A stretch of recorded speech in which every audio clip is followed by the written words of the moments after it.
Dear friends, आज हम लोग टेंस में प्रेजेंट इंडेफिनिट टेंस के अफर्मेटिव सेंटेंस को कवर करेंगे।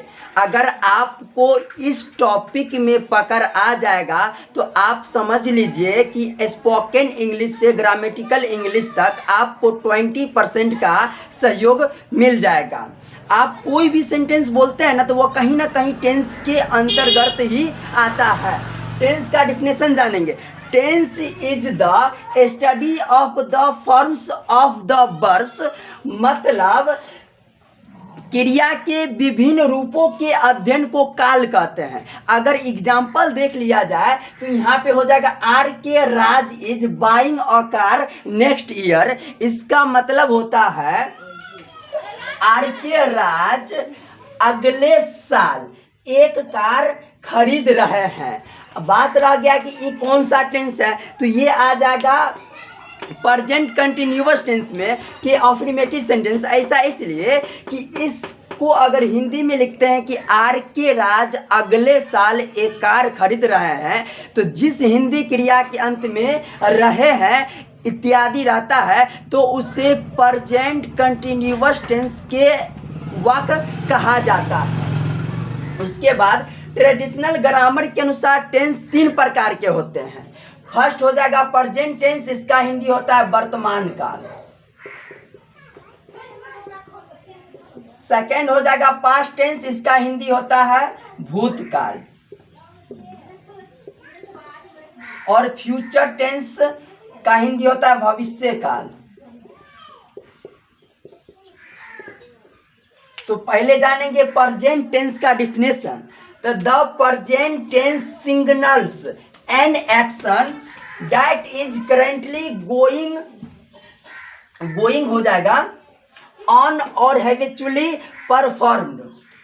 मतलब वर्तमान काल का डिफिनेशन हो जाएगा क्रिया के जिस रूप से वर्तमान समय में मौजूद कोई स्थिति या किसी घटना के होने का संकेत मिलता है तो उसे वर्तमान काल कहते हैं।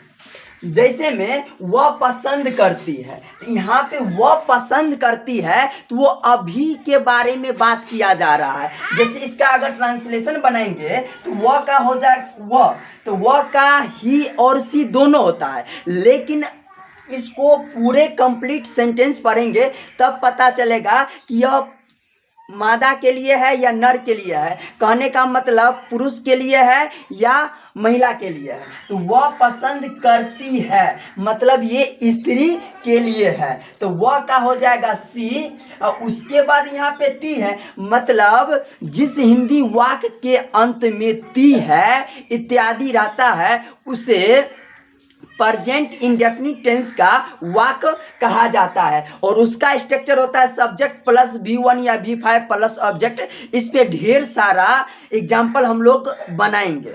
तो यहाँ पे हो गया सब्जेक्ट, उसके बाद V1 या V5। तो यहाँ पे देखेंगे कि कौन पर्सन है। ये थर्ड पर्सन सिंगुलर नंबर में है, तो थर्ड पर्सन सिंगुलर नंबर यहाँ पे वो पसंद करते तो सी। लाइक ये हो जाएगा प्लूरल में हो जाएगा, लेकिन इसको सिंगुलर में बनाने के लिए अंत में एस जोड़ेंगे। अगर रहता वह पढ़ना पसंद करती है तो हो जाता सी लाइक्स रीड। ठीक है। नेक्स्ट है देयर आर 4 काइंड्स, मतलब टेंस प्रत्येक टेंस का 4 प्रकार होता है। जैसे प्रेजेंट टेंस का 4 प्रकार होता है, पास्ट टेंस का 4 प्रकार होता है और फ्यूचर टेंस का 4 प्रकार होता है। लेकिन हम लोग अभी प्रेजेंट टेंस के चारों प्रकार के बारे में अध्ययन करेंगे। पहला हो जाएगा इंडेफिनिट टेंस। इंडेफिनिट टेंस को ही सिंपल प्रेजेंट टेंस कहा जाता है। सेकेंड हो जाएगा कंटिन्यूअस टेंस। थर्ड हो जाएगा परफेक्ट टेंस और चौथा हो जाएगा परफेक्ट कंटिन्यूअस टेंस। आप स्क्रीनशॉट ले सकते हैं। प्रेजेंट इंडेफिनिट टेंस या सिंपल प्रेजेंट टेंस दोनों एक ही चीज होता है। इसका पहचान हो जाएगा जिस हिंदी क्रिया के अंत में ता है, ती है, ते हैं इत्यादि रहता है तो उससे प्रेजेंट इंडेफिनिट टेंस या सिंपल प्रेजेंट टेंस का वाक्य कहा जाता है। इसका स्ट्रक्चर हो जाएगा सब्जेक्ट प्लस V1 या V5 प्लस ऑब्जेक्ट। तो यहाँ पे V1 का मतलब है वर्ब का पहला रूप और V5 का मतलब है वर्ब का पांचवा रूप। वर्ब का पहला रूप हमेशा प्लूरल फॉर्म में होता है और वर्ब का पांचवा रूप में एस या ES जोड़ के उसको सिंगुलर बनाया जाता है। बाकी बात आप सब्जेक्ट और ऑब्जेक्ट के बारे में वाकिफ है ही। जो पहले आता है उसको सब्जेक्ट कहते हैं और जो लास्ट में आता है उसको ऑब्जेक्ट कहते हैं। और भी कई तरीके से सब्जेक्ट और ऑब्जेक्ट की पहचान कर सकते हैं। मैं तुम्हें पसंद करता हूं, तो यहाँ पे ये एक वाक्य हो गया। और ता हूं है जिस वजह से ये प्रेजेंट इंडेफिनिट टेंस या सिंपल प्रेजेंट टेंस का वाक्य हो जाएगा। और ये जो है अफर्मेटिव सेंटेंस का स्ट्रक्चर है। अफर्मेटिव सेंटेंस को ही असर्टिव सेंटेंस भी कहते हैं और इसको हिंदी में स्वीकारात्मक वाक्य कहते हैं।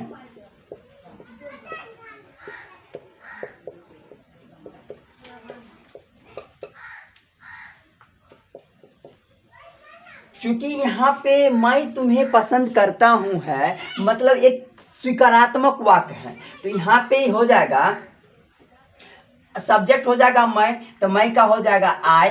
उसके बाद वर्ब मतलब ये कि ये फर्स्ट पर्सन है, इसके साथ V1 का यूज होगा। तो यहाँ हो जाएगा आई लाइक। किसको पसंद करता हूँ? तुम्हें ना। तो मतलब यहाँ पे ऑब्जेक्ट हो जाएगा you, I like you. Next, मेरा दिल धड़कता है। तो यहाँ पे मेरा है तो सब्जेक्ट हो जाएगा। उसके बाद धड़कता है मतलब ये कि धड़कने का काम यही करता है। यहाँ पे हो जाएगा हर्ट। और दिल ना धड़कता है तो यहाँ पे बीट हो जाएगा। और चूंकि दिल एक बार नहीं धड़कता है, कई बार धड़कते रहता है, तो यहाँ पे बीट्स हो जाएगा। उसके बाद मूसलाधार वर्षा होती है, इसका एक फ्रेज होता है कैट्स एंड डॉग्स। तो मतलब क्या कि मूसलाधार वर्षा होना, मूसलाधार मतलब एक प्राकृतिक घटना है और प्राकृतिक घटना के पहले हमेशा इट का यूज करते हैं। इट, उसके बाद ये जब इट लगा तो ये हो जाएगा थर्ड पर्सन सिंगुलर नंबर में, तो इट रेंस हो जाएगा। Reigns cats and dogs. Next, रिमझिम वर्षा होती है मतलब हल्की हल्की वर्षा होती है।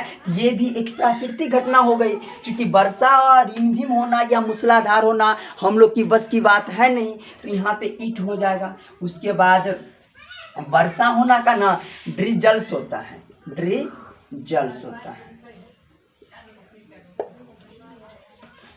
उसके बाद तुम मुझे टकटकी लगाकर देखती हो। यहाँ पे भी क्या कहती हो मतलब ये प्रेजेंट इंडेफिनिट टेंस का वाक्य है और ये सिंपल सी स्वीकारात्मक वाक्य है। तो यहाँ पे सबसे पहले सब्जेक्ट आएगा तो तुम है, तो तुम का हो जाएगा यू। उसके बाद V1 या V5 आएगा तो यू के साथ हमेशा V1 का यूज होता है। तो यहाँ पे क्या है कि देखती हो ना, तो यहाँ पे हो जाएगा टकटकी लगा के देखना। मतलब अगर कोई किसी को देखता है तो उस पर नज़र टिका के देखता है, नज़र टिका ही रहता है। तो एस्टियर हो जाएगा, एस्टियर एट। किसको? मुझको देखती है ना, तो मी हो जाएगा यहाँ पे। नेक्स्ट, तुम मेरा इंतजार करती हो। तो यहाँ पे भी ती हो होने के कारण ये प्रेजेंट इंडेफिनिट टेंस या सिंपल प्रेजेंट टेंस का वाक्य हो जाएगा। और चूंकि यह मैं तुमसे स्टार्ट है तो ये हो जाएगा अफर्मेटिव सेंटेंस। और ना यहाँ पे नेगेटिव वर्ड है और ना ही इंट्रोगेटिव वर्ड है। तो यहाँ पे तुम का हो जाएगा यू। उसके बाद तुम के साथ भी हमेशा V1 का यूज होता है। यहाँ पे तुम V1 हो जाएगा इंतजार करना, तो यू वेट। ठीक है, वेट। तुम मेरा इंतजार करती हो, मेरा इंतजार करती है ना, तो मेरे लिए इंतजार करती है, तो यू वेट फॉर। उसके बाद यहाँ पे मी हो जाएगा। थोड़ा सा भी कंफ्यूजन ये नहीं होना चाहिए कि मेरा है तो मेरा का मैं हो जाएगा, ऐसा कतई नहीं होगा, क्योंकि यह एक ऑब्जेक्टिव केस है। अब कब होता मैं का यूज? जब उसके बाद अगर नाउन आता तब वहाँ पे मैं का यूज कर सकते थे। उसके बाद चूड़िया खनकती है, तो यहाँ पे जब भी चूड़िया खनकेगी तो एक नहीं खनकेगी, मतलब बहुत सारा चूड़िया होगी तब खनकेगी। मतलब ये कि चूड़िया खनकने के लिए एक से अधिक चूड़िया का होना जरूरी है। तो यहाँ चूड़ी का हो जाएगा बेंगल, और चूंकि एक तो खनकेगी नहीं, एक से अधिक खनकेगी, तो ये हो जाएगा प्लूरल। तो प्लूरल में इसमें एस जोड़ देंगे तो प्लूरल बन जाएगा बेंगल्स। उसके बाद खनकती है, तो खनकना का होता है टिंकल। नेक्स्ट है तुम मुझसे प्यार करते हो, मतलब क्या है, यहाँ पे ते हो है, तो फिर से समझेंगे कि ये प्रेजेंट इंडेफिनिट टेंस या सिंपल प्रेजेंट टेंस का वाक्य है। उसके बाद पहले सब्जेक्ट लगाते हैं, तो तुम का यू हो जाएगा, उसके बाद प्यार करना मतलब एक वर्ब हो जाएगा, और इसके साथ हमेशा किसका यूज करेंगे, V1 का यूज करेंगे, तो प्यार का होता है लव। उसके बाद मुझसे ना, तो मुझसे का मी हो जाएगा। और अभी बताएं, कंफ्यूजन नहीं होना चाहिए, मुझसे का मी होगा क्योंकि यह एक ऑब्जेक्टिव केस है, इसके बाद कोई भी नाउन नहीं है। Thanks for the watching.